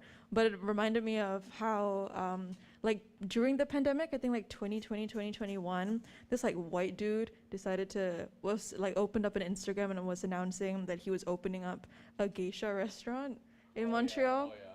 And like, I think like a lot of people, like my friends included, like my like Japanese friends were like, oh, the fuck? And like spammed the Instagram. And then they did like a really shitty reply where they were like, we went to Japan 10 years ago. This is a 10-year process. And then deleted it, like cleaned the entire Instagram. But recently this week, like, and by this week, I mean like yesterday, one of my friends realized that they like rebranded themselves and they opened and they had a launch. And it's like the pictures and stuff are like these white women in geisha attire, what like the white man thinks a geisha is. And it's just, in spite of like all of this like rise in anti-Asian hate and also all the pushback and all the criticism and all the protests and all this like organizing, that's still a thing that's happening. And that's where I come to with, it's not really a question.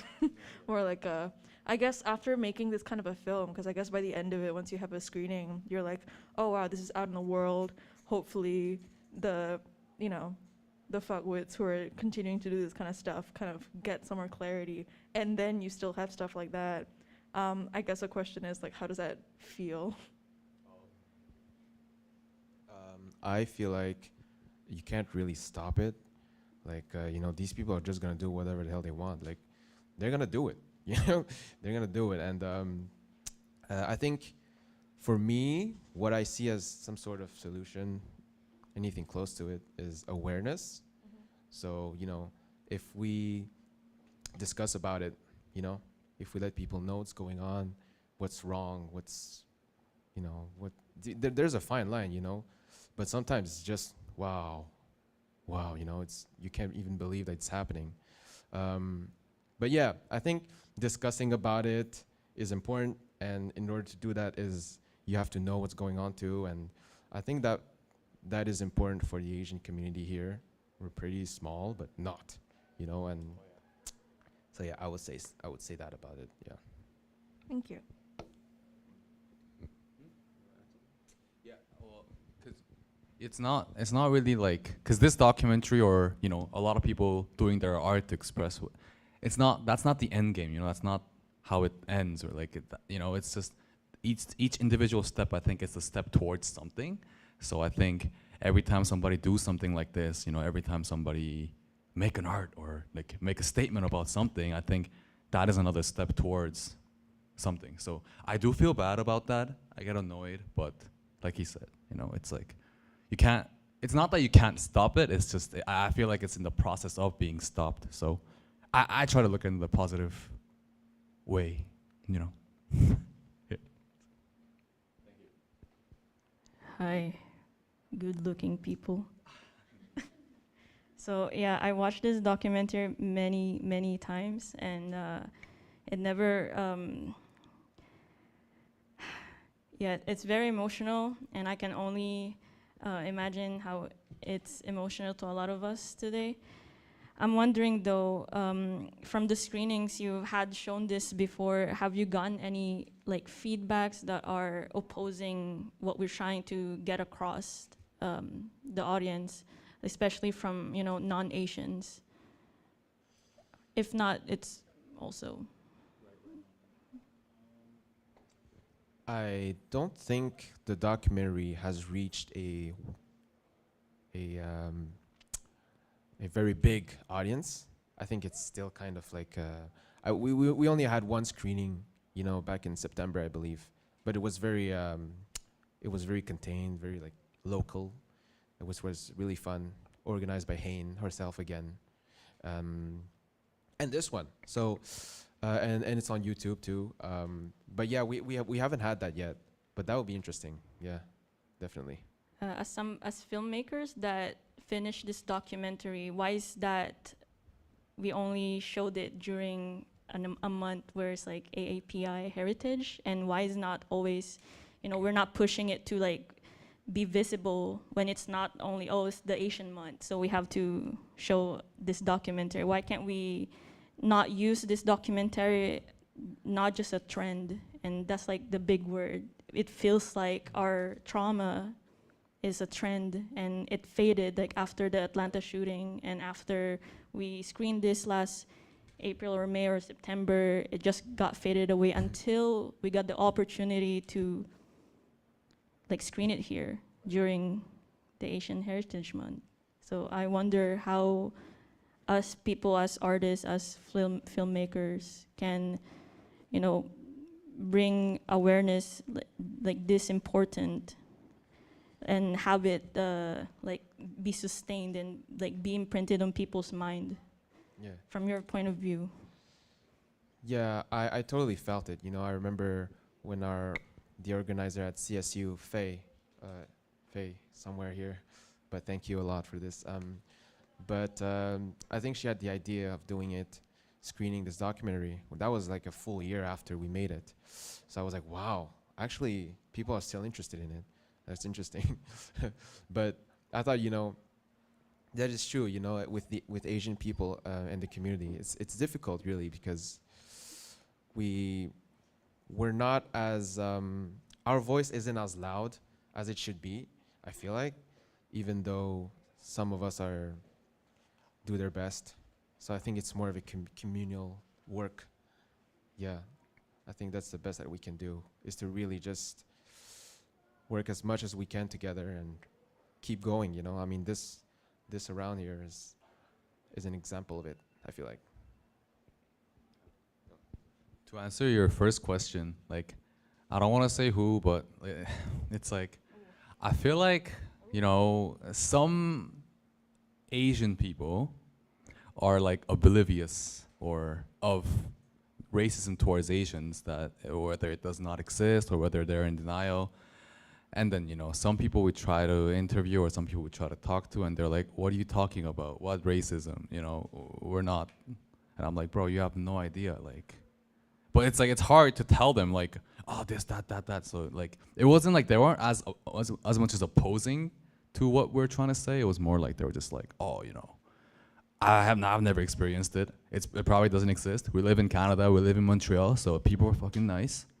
Yeah, it's really hard when some Asian that hasn't experienced it first-handedly or like seen it firsthand. It's hard to like make them believe that there is racism.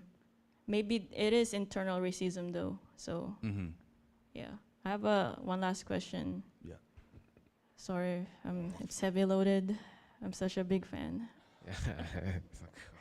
What is the next step like after this? Would you guys like do another documentary, like do like a film, that fictional film, or like inspired by, what's the next step for you two?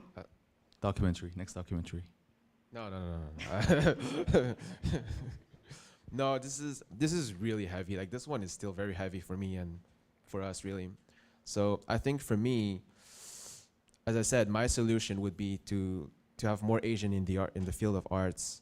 And for me, is like, I want to be a filmmaker, a director. So I think I'm gonna start writing and shooting my quirky short films with my friend here. And yeah, I mean, it doesn't really have to do with like what we just saw, but it's more like, you gotta normalize just Asian people being Asian people, really, just being goofy and living their lives and having their own problems. So I think I really want to be part of it, and I think others should be too, which would be fun. Yeah. But the thing is also, because this documentary, when we first formalized it, like, I didn't even realize, but it's such a broad thing, right? Because everybody has individual experiences, and then like those experiences can be categorized by what kind of experience they are, what their specific identity is, but we kind of opened up to like general Asians, right? And then when people came up with stories, there were so many juicy parts that were just really strong, or like super compelling. You know, their story was like, I've never even knew this existed, and I was like, oh, maybe we should like make something about that later in the future. So I want to do that. You know, maybe in the future, there are some really, really grim, sad, happy, just super dramatic stories in people's life that if you research on it, there's like tons of information out there, but nobody knows, nobody cares. But you know, there are those stories. So we do definitely want to, I want to touch on them maybe in the future, but yeah. You guys are really inspiring, such like young filmmakers. Yes. Well, it's true, like we have the voice, like our generation have to make the change, because, you know, boomers. Yes, yes, yes. I want to ask like your opinion about Law 96, but I'm gonna pass the mic. Hi. Hello. First of all, I would like to congrats, because I really enjoy the documentary. For that reason, I would like to know how to tell stories of victims without falling into re-victim them, because I think that maybe these kind of topics are very difficult to tell and to connect with the people, because you are talking with someone that has suffered a lot of problems, yes, and maybe it's something personal, a little bit personal. So what can you do? What can you do for no re-victim them? Yes. So, are you asking about people's trauma and Yes. how we dealt with it? Yes, and how you interview with them Yeah. without falling into, yes. Yeah. So basically, when we interviewed people, they would tell us their story first, and so Hein was very precise with this. She wanted us to tackle the subject delicately, because depending on how people hear their own stories being told to them, they react differently, and it's very delicate. And so we just simply we talked with the interviewees. We made sure that we were going to talk about this, and they had to accept it if they wanted or not. And yeah, it was really just a mutual agreement to make sure, you know, that the language that we're using is okay with them. And eventually they were really grateful, because we're giving them a platform to tell their stories. So yeah, it was really team effort. Yeah. How is the name of the platform? The name of the The platform, yes, that you already mentioned. like I don't understand, like oh, the platform. Well, I would say like the documentary, right? This is a platform, right? Okay, Yeah. okay. Yeah, it's a platform. It's the arts. It's a film. It's part of film. It's part of giving somebody a voice and screening it, you know, on a screen like this. So yeah, that would be a platform. But also, I think a lot of the interviewees were compassionate enough with what was going on that they wanted to share their thing without, you know, having to have themselves self-traumatized again. You know, they were just like, they're sharing the story because they were so compassionate about what was going on and what people were going through. So I think a lot of people opened up as like, you know, they wanted to open up about certain things. So I think that was that. Thank you. Thank you.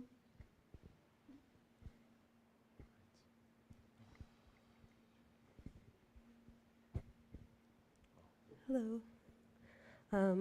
I kind of wanted to ask about the context between that lady that had her face kind of blurred out in the film. So what was the confrontation there? Because I just heard mental health, the shooter had mental health issues, but did you experience a lot of confrontations during filming? That was clearly the biggest one. Okay. That was right after the Atlanta shooting at the spa. And immediately, I think the same week, there was a huge protest in Montreal. And so we went to document with it. And also, we were walking, shooting, and this lady just came on. It was like, what's going on? And then we explained what happened. And then, yes, we, we wanted to film her. I think we kindly asked too, which is weird. But she was like, no, of course not. But then somebody still filmed her. Yes. And secretly. And I think he's here too. Nice, nice. Yeah. Yes.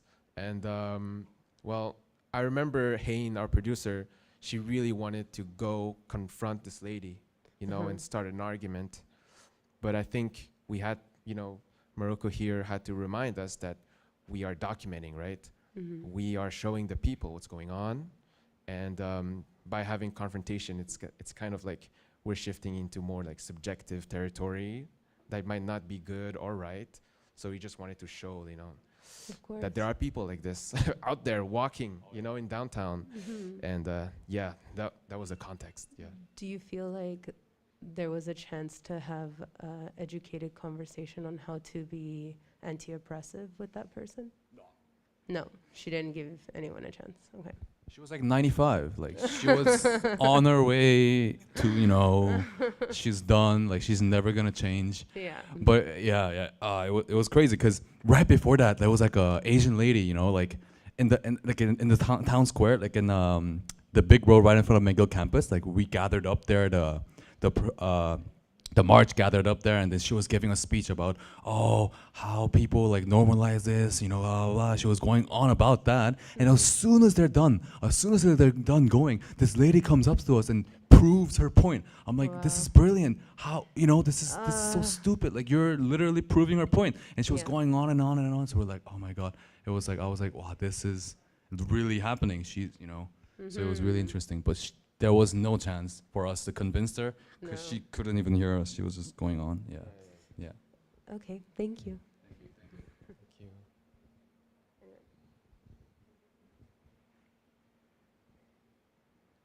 Oh, that's it? Great film. Okay. Well, thank you again. And really appreciate. And yes, it's the end of Asian Heritage Month, May 31st. But yes, it's not supposed to end really. We're supposed to still value Asian people and Asian culture and its community. So keep going. And I'm Andrew, filmmaker. Morocco, filmmaker. Yeah, thank you, real, yeah.